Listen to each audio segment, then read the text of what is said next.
Assalamu alaikum ‘yan uwana matasa. Kamar yadda muka saba a koda yaushe muna tunatar da juna domin ganin al'amura sun daidaita a tsakaninmu da al'amuranmu da kuma rayuwarmu domin kuma amfanuwar kanmu da al'ummar da muke rayuwa a cikinsu.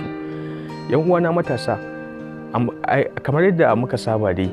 yau ina son in jawo hankalinmu ne akan abin da ya shafi amfani da basiranmu domin mu cimma gacin abin da muke so mu cimma a rayuwa. Ma'ana, abin da nake so in isar mana da saƙo shine akwai mutanenmu da yawa matasa waɗanda muna da basira ta fanni daban-daban waɗanda za mu iya taimakon rayuwarmu domin mu gina rayuwarmu sannan kuma biya ma kan buƙatu har mu taimaki wasu. Idan muka ɗauki misali, kamar misali, akwai waɗanda za ka ga suna da basira akan harkar yin takalma na hannu na sakawa, sannan akwai wanda za ka ga suna da basira ta ɗinki, akwai wanda za ka ga suna da basira akan harkar rubutu, akwai wanda za ka ga suna da basira akan harkar social media da sauran abubuwan da suka shafi rayuwar yau da kullum. Ya kamata ka sani, kai nazari, kai kanka a matsayinka na dan uwana matashi ka san abin da kake da basira akan shi, to ka mai da hankali akai domin zaka ci gajiyar wannan abin. Kuskuren da muke fuskanta shine guda ɗaya, zaka ga muna da basira akan harkar yin takalma ko yin wani abu da ya shafi rayuwa, sai ka ga mun watsar da shi muna kallon abin da wani yake da basira akan shi muna cewa dole sai mun yi shi.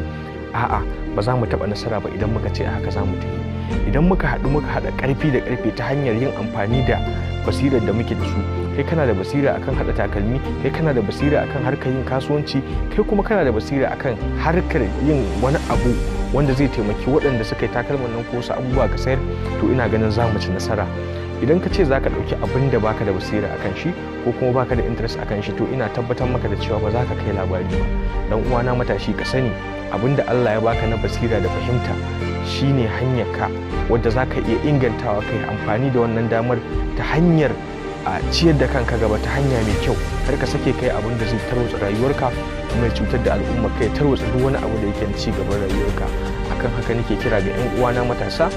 da kowa ya yi amfani da abin da ya fahimta na shine ainihin basirar da Allah ya bashi domin ya ciyar da rayuwar shi gaba ta harkar kasuwanci ne, zamantakewa ne, kamar a irin waɗannan hanyoyin ma za ka ga wasu sun mallaki iyali da sauransu. So irin waɗannan hanyoyin ina ganin ya kamata matsayin mu na matasa mu mai da hankali a mu fahimci cewa muna da wata rawa da za mu taka da irin basira da kwakwalwa da Allah ya bamu domin ciyar da rayuwar mu gaba. Na gode. Na ku a koda yaushe Nura Haruna.